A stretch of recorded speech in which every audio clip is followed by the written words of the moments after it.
Okay, so let's get started. We're going to be taking a look at doing some basic setup and functionality with our Link G5 and our PCLink software. This is getting the software usable, so it's going to be in units that we can recognize and work with. The layout in terms of how things are presented in the software is set up so that it's usable. We're going to experiment with some color grading and color schemes in the software to make it look maybe a little bit different. You can customize it to your liking. And then lastly, we're going to be taking a look at doing a firmware update. Extremely important, the firmware update, probably the most important thing that you do whenever you install new software, PCLink software onto your laptop. You always want to make sure that you're following that up with immediately connecting to your G5 and then doing a firmware update. Firmware is going to allow the software to communicate with the hardware that's on the actual ECU board. If the software is, let's say, ahead of the firmware, so you have older firmware on your box, software can allow you to connect and start to do your tuning and calibrating changes, but it may not be controlling things properly. So you may get unintended behavior from the ECU, from the engine. You always want to make sure anytime a software update happens, you're updating the software, you immediately follow that by doing a firmware update. Now my box has shipped from Link in the last week, directly from Link USA, so it's likely up to date on firmware. But let's check this anyway to verify that everything is 100% ready to go. So we've installed our software in the last tutorial. The first thing I'm going to do here is do the firmware update. In order to do the firmware update, it's pretty straightforward. We're going to go here to ECU controls and then drop down in our menu under update firmware. So let's go ahead and select that. Now, what we're going to find here is the available firmware is shown right here. So V1.2.76 firmware package. In the gray here, this is going to show us what the actual current firmware package that's installed on our ECU is going to be. And we can find that they're going to match. So 1.2.76. Now what I'm going to do here is use the reinstall option. I'm just going to reinstall the firmware even though it's already installed on my G5. I don't technically need to go through any of the steps. You may find yourself in the same situation, so you could skip over what I'm showing you here. But I want to demonstrate doing a firmware update. Let's go here to reinstall, and it's going to make sure that we understand all of this language here, that we see all this, so we can scroll from top to bottom. I would recommend that you actually read through it, but just for right now, we're just going to go scroll down to the bottom so it knows that we've read everything. Close the window out, and it's going to say here, reinstall. So I'm going to go through that process. Have you read the firmware version notes? I'll say yes, and then we'll continue on here. Now, warning, programming will overwrite your existing firmware through tuning information. Although tuning information will be retained, you may be required to configure any new features after this upgrade to ensure continued ECU operations. As I was mentioning, new features and functions do appear with software and firmware updates. Under no circumstances this process should be interrupted. Please leave ignition switch on until updates completed. This is extremely important. If it fails during a firmware update, there is a chance that you break your ECU and it needs to be sent back to Link for a recovery process. We want to make sure that the power source is not going to be interrupted when you're doing a firmware update. Now in my case, I'm key on, engine off, box is plugged into my car here. I have the battery on a battery tender, so I know the voltage will be sufficient. If you suspect that you have a low battery or any kind of odd voltage problems with your vehicle, definitely make sure that's taken care of before you do a firmware update. So whenever I'm in doubt, I always hook up a battery tender or charger to the battery when I'm doing a firmware update. All right, do you want to continue with this update? I'll click yes. Now this process is pretty straightforward and relatively fast. It takes about 20-30 seconds. We can see down here the status, the green bar. It's going to show us when it's done. It'll actually prompt us up and tell us that the process is complete. Let's be patient and allow this to finish. Okay, so we can see the status bar actually shows that it hasn't completed that full sweep, but we are getting this firmware updater window showing programming is complete and ECU is ready to run. So meaning the firmware has been updated, we're all good to go, and we're just click OK here, and we can see that's going to just finish out that last little bit. So now we can go here and we can close our screen out. We can see here the ECU firmware, bootloader, hardware, and all the other information that has been updated with that firmware. We can see that that package is available to reinstall again. Again, we didn't need to do a firmware update. It was already done ahead of time, but you always want to check. All right, let's click the X box here, close that box out, and we are going to now take a look at a couple additional things. Now, the first thing I want to take a look at here and talk about is the layout. What is a layout? Well, the layout is going to be the pages that we see where information is displayed. We have our navigation bar, and we're going to be getting into a software overview in the next training module, so things make a little bit more sense, but I'm just going to quickly go through some of the basic highlights here. Over on the left, we can find that we have this navigation tree, so to speak. So if we want to go ahead and take a look at something, we can find it over here. If we double click it, it'll populate in our screen right here. Now, these screens that we find, these pages, let's call them, these are what's known as a layout. A layout is the combination of all the individual pages that we see we can click on. So for example, tuning here has the main field table, a graphical view of the field table that we can take a look at. We have live data that's streaming out of the ECU, so we can see what this looks like. We have other bits of information here, gauges, numerical displays. We'll talk about what this all means in setting up and creating custom layouts. But the layout here is the default layout that you'll find appears on your screen when you first connect to your Link G5 and you have the software open. This layout is the default. It's terrible. It's not useful. We want to go ahead and change it to at least what Link has provided to us within the folder here, the layout folder. Now, I have a really good layout that we'll be going over in a separate tutorial that I suggest that you use for the training course, or you can create your own layout, but my layout will probably save you a lot of time. You can always tweak and modify my layout. Let's go ahead and just open up a Link layout, something better than what we find here, because again, we really cannot navigate and take advantage of all the software features and all the functionality by simply staying in this default layout. So we're going to go to layout and we'll go here to load layout. This is going to pop into your G5, in this case it looks like actually G4X layout folder. Let me go up in the directory here. Under the C drive, we can find here the G5 folder, and then let's go here to PCLink G5. And this is probably what's going to actually open up into the layout folder. So we see these are options that Link has provided in their default folder here for where the layouts will be stored. I'm going to go ahead because I have a really big screen resolution. I'll grab new tuning layout, 1920 by 1080. I actually have a much bigger resolution on this screen than that. But let's go ahead and click open here. You want to go ahead and select which one of these really applies to the resolution of your screen size. But I'll go ahead and select the largest option they have here. All right, let's click open here. And now what we're going to find is we have a lot more pages and a lot better view of the software. So if we click over here, we can find, if we go all the way to the left, configuration, basic tuning here, find some basic tuning information, logging. This is for doing some logging with the ECU. Logging is where we stream the data out of the Link and actually capture it to screen so we can play it back and look at it. We have our main setup, injectors, ignition coil inputs. Again, this is the default layout from Link. We can find all these different tables. We can go back and forth here, left and right, trying to access the different pages within the layout. Or under layout here, we can actually just click on the pages that we want to find. You can see that populates those pages. That's going to be your choice as to what you want to do. Okay, so this is one of the default layouts from Link. Again, I have something provided within the training course that I find is much better than the default from Link. We'll be going over that in another training module, how to open that up and going through each individual page and what it represents and things we want to keep an eye out for working with that layout. But for right now, you have something that's open in the software that is better than that very basic default layout. Now, while we're on the topic of layouts, let's talk here about changing the look of the layout. Now, I'm not going to get into doing customized tables and how to bring different things on screen. I'm talking about the actual color grading and the color coding of what we see on the screen. Now, this black layout here isn't awful, but we can definitely improve the way it looks. How do we do that? Pretty simple. Let's just stick on main fuel tuning here. If we go up here under the options, we're going to go here into the color theme. This allows us to change the way the layout looks. Now, it's not changing the actual layout in terms of the boxes we see on screen here, the information. It's how it looks, the coloring of everything on screen. So this is something you probably want to get done with when you first connect to the Link, just so that you have things set up.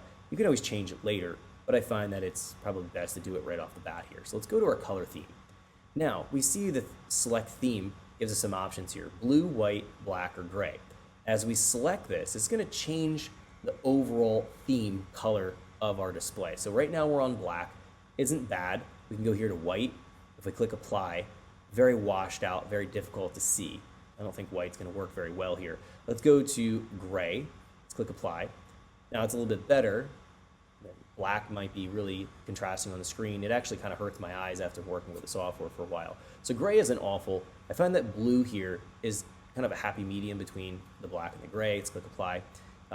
It's definitely easier on my eyes looking at the screen long term. So really left up to what you want to do within the actual theme. Now the next thing here is the theme items. We see active cell. That's going to be where we're active in an actual table. So it's going to show us where we're at. Right now we can find them at 0 engine speed, and the manifold gauge pressure, MGP, combination between map sensor reading and the barrel pressure reading. We'll talk about what this means, don't panic. It's going to show us that we're located in this particular point within the table. So it's going to have a cursor, essentially a highlighted cursor in our cell points of where we're operating at any given time when we're connected to the box. That's going to designate to a green color. Now we can change that if we'd like. We could change that to, let's say, yellow. Click apply, and we can see that's now yellow. Green definitely works, so I'll keep it on that very bright lime green color, and we can kind of keep that where it was defaulted at. Now there is the active control. It's a different option in the software here. We can change that color. Cursors, that's going to be any kind of cursors in the table. We can see right now there's kind of this yellowish line. We can change that to a red, for example, here. We can see it's going to change right now. So we see the green now with a red line. Again, that's going to give us kind of a pinpointing location to capture the where we're at on the tables, or the particular 2 or 3 dimensional tables of where we're at. We can change all those colors. Data area background, that's going to be taking a look at other bits of information here, what the background colors are going to be. We can change that up. Go down here a little bit further, and there's going to be a gradient high, low, and middle. This applies to our actual tables that we find right here. So let me go ahead and change this up a little bit. This table has pink for a low value, and then yellow for more of a higher value in the table. This contrasting color makes things a little bit easier to spot trends when you're programming your tables. But I want to change this up a little bit. Let's go here to the low, and let's change the low to something like green. And then let's change the middle to something like orange, and then the high to something like red. And click apply. And now we can see we have a different grading within the table. So this may or may not be something that you like. We might want to change the green to something like yellow. So it's yellow, orange, red. Click apply. We can see that changes it. Depending on what you like, you can configure this look of the software. I'm going to leave those defaults where they're at. I kind of like the way the screen looks with that blue. Let's go down here a little bit further. There is going to be grid lines. Now the grid lines will apply to things within a time plot, for example. This is where we look at graphical plotted data.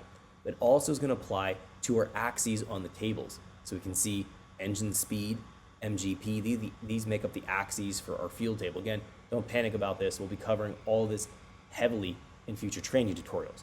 But the idea here is understanding changing the colors here, what they actually change on the screen. So for example here, if I don't want gray, which gray isn't bad, but let's say we want to change it to something like white. If we click the white and click apply, that might be something you want to see there in white. It also changes your time plot within the lines and the naming here. Any of the numbers or the parameters, changes that to a white. So we'll leave it on white, that's fine. Let's go down here a little bit more. There's a layout background. That's going to be what we can change our color to here. We can change that, click apply. We can see that's really bold. It changes it from that blue to a yellow. Definitely don't want to do that. So let's go here and change that layout background. We can change it back to that blue color. That was a little bit brighter blue. Looking through here, there's a pretty dark blue. And we'll try that here. Let's go ahead and do that background color. So we have some options there. So that original blue color looks like it is no longer there. So we can play around with this to kind of get the color we want. So actually, if we go here, we have our layout background. We were just talking about this. Let's go here to edit color. We can actually change that color to something a little bit more custom. So let's just take a look here. I can change it to, just trying to get back to maybe more of that color where we were at there before. Let's click apply. That's about what we saw. Okay, that looks good. Now there's a marker OK, sliders, values changed. Can't really effectively demonstrate these. They're more specific things that we'll get into as we're doing our tuning process, but these are colors that can be changed. Values that are changed, values changed offline. Values changed offline and values changed. Anything that we're changing within, let's say, a two-dimensional, one-dimensional table here, just these parameters, that when we do change it, it'll change to either a bright blue color or this looks like a pretty drab, almost burgundy color right here, which definitely isn't necessarily the best. I would probably change this to something a little bit brighter, things that have changed offline. That way we can see that. Again, that color is a little bit dark. That just makes the text here get really dark color if it's been changed offline. Again, you can't really read what some of this thing says, so change it to a bright color. View backgrounds, let's take a look here. The view background will be the background, I believe, in the tables. Let's just change that to something else, change that to a white. Yeah, it changes the tables, so let's change that back again. That doesn't look very good. So this is really what's going to be easier on your eye and what's easier to kind of work with here, so just change that back. Now view text, that's going to be the text up at the top, at least that I can see. That's going to be, let's change that to a black color, and we can see it's going to show. Again, a little bit harder to see there, so we probably don't want to change the view text to black, change that to apply. Title bar background, those are going to be things that you may or may not want to change. I'll leave that alone. Soft warning, hard warning, that's going to be when we have something that's not within a certain parameter range, so it might be starting to get too hot, for example. It'll give you a soft warning, hard warning, and things we can actually program within the software to give us a visual indication that something's wrong. So for example, charge temperature showing is 32 degrees. That's giving us a soft warning. But then air fuel lambda target's giving us a hard warning value in red. So it's going to bold things to really catch our eye as we're looking at the screen, so we can see what that looks like. Now different parameters here, depending on what parameters display within the screen, it's going to have different colors. We have overlays that's also going to have potential different colors. We can keep these default at where they're at again, or we can just run one of the default options, say black, for example, if we want to keep it pretty basic. You can do that as well. So you do have some customization. So I wanted to mention that. Get your color scheme out of the way, play with that a little bit, see what looks good for you. Let's click apply, let's click OK, and close that window out. Now the last thing I want to demonstrate here in this tutorial, really important, that's going to be the unit scale you're going to be looking at in terms of your parameters. So for example, in this case, we have map is going to be reading in kPa. Now this is kPa absolute. So 0 to 100 is going to be vacuum reading on an engine. So 100 kPa is key on engine off at its atmospheric pressure, let's say at sea level. Anything below that, 0 to 100, that's going to be vacuum. 100 to 200, it's going to be positive manifold pressure, boost. That would be getting up to about 14, 15 pounds of positive manifold pressure if you're looking at actual boost pressure gauge. 300 kPa in the absolute scale would be referencing approximately 28, 29 psi G, or gauge pressure reference. So I like working with pressure absolute. That would be the values that are in here. Same thing with barrel pressure, that's reading pressure absolute. You can see right now 100 kPa would be at sea level approximately. I'm a little bit at higher elevation, so we see that's going to be a little bit lower in the reading. Looking here, we have Fahrenheit for intake air temp, engine coolant temp. That may or may not be something you want to see. I actually prefer Fahrenheit rather than Celsius. I like working in units of kPa, which is metric, but I do like working in standard English units for Fahrenheit here. Going down through the rest of this, again, we see fuel pressure showing in kPa. So we have the ability to change the unit scale. Let's do that right now. So what you're more comfortable with in terms of viewing units is what you want to change that to right now. If we go to options, and then we go in here to preferences, we're going to find we have units. Now under units, we want to make sure that we're setting this to what makes sense. Now you can go here as we're looking at this.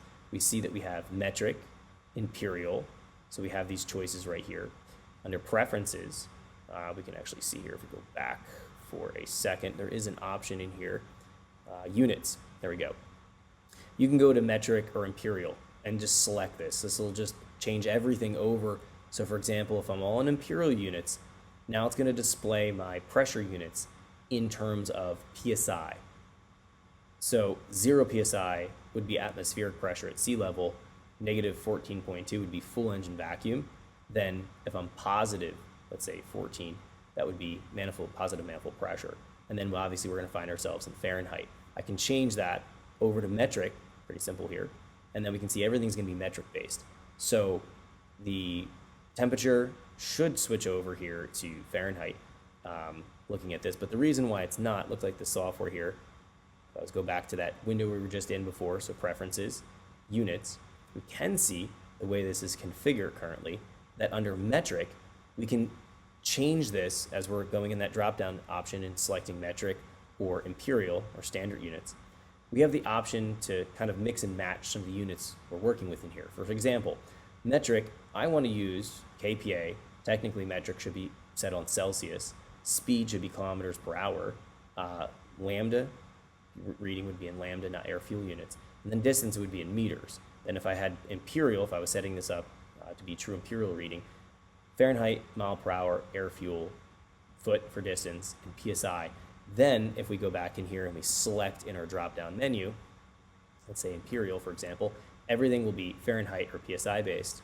Going back in here, units, metric. Now notice this is going to be degrees Celsius and kPa, so that's going to be switching that over. We can get kind of a hybrid between the two, and for some reason my software was set on that. Let's go here to preferences.